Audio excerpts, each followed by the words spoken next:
నేపాల్లో సోషల్ మీడియాపై నిషేధం దేశాన్ని రావణ కాష్టంలా మార్చింది.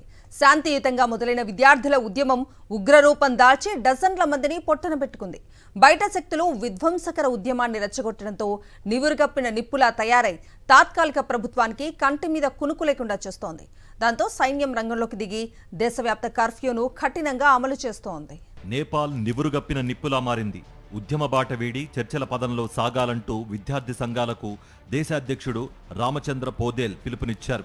ఈ నేపథ్యంలో విద్యార్థి సంఘాల ప్రతినిధులతో జరిగిన చర్చల్లో ఎలాంటి ఏకాభిప్రాయం కుదరలేదు. మరోమారు చర్చలు జరపనున్నారు. ఎవరో ఒకరి సారథ్యంలో తాత్కాలిక ప్రభుత్వం ఏర్పడాలని విద్యార్థులు డిమాండ్ చేస్తున్నట్టు తెలుస్తోంది. స్వదేశాన్ని నిరసనోద్యమ అగ్నికీలల్లోకి తోసేశారన్న ఆరోపణలను విద్యార్థులు నిర్ద్వందంగా తోసిపుచ్చారు.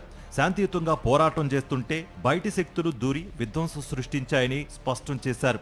ప్రధాని కేపీ శర్మ ఓలీ తన పదవికి రాజీనామా చేసినా ఆందోళనలు చల్లారకపోవడంతో సైన్యం రంగంలోకి దిగింది.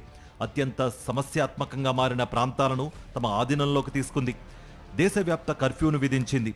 అయితే హింసాత్మక ఘటనలలో మరణాల సంఖ్య బుధవారానికి 33కు చేరింది. 1033 మంది గాయపడ్డారు. గురువారం ఉదయం దాకా కఠిన ఆంక్షలను అందరూ పాటించాలని సూచించారు. లూటీ, దోపిడీ వంటివి పునరావృతమైతే తీవ్ర పరిణామాలు ఎదుర్కోవాల్సి ఉంటుందని సైన్యం హెచ్చరించింది. యాత్ర, పర్యటన కోసం వచ్చి చిక్కుకుపోయిన విదేశీయులను భద్రంగా స్వదేశాలకు తరలించే ప్రక్రియ మొదలు పెడతామని ఆర్మీ భరోసా ఇచ్చింది. ఆలోపు విదేశీ పర్యాటకులు, యాత్రికులకు తగు సాయం చేయాలని హోటళ్లు, టూరిజం సంస్థలను ఆర్మీ ఆదేశించింది.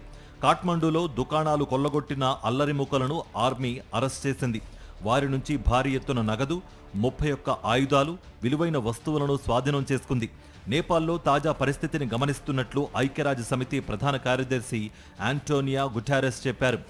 ఆందోళనకారులు జైళ్లను బద్దలు కొట్టడంతో వాటిల్లోని 13,000 మందికి పైగా ఖైదీలు పరారయ్యారు. ఢిల్లీ బజార్, చిత్వాన్, నఖు, డాంగ్, జుమ్లా తదితర జైళ్ల నుంచి ఖైదీలు పరారయ్యారు. ఆ కొద్ది సమయంలో పారిపోవడం సాధ్యం కాని వారు కారాగారాల్లో ఘర్షణలకు దిగుతున్నారు. పశ్చిమ నేపాల్లోని నౌబస్తా ప్రాంతీయ జైలు పరిధిలోని బాల నేరస్తుల కేంద్రంలో కొందరు జైలు వార్డెన్ల నుంచి ఆయుధాలు లాక్కునేందుకు తెగించారు. ఈ ఘర్షణల్లో 5 బాలలు చనిపోయారు. కొన్ని జైళ్ల నుంచి పారిపోయిన ఖైదీలను సైన్యం ఎలాగోలా వెతికి పట్టుకుని మళ్లీ జైల్లో పడేసింది.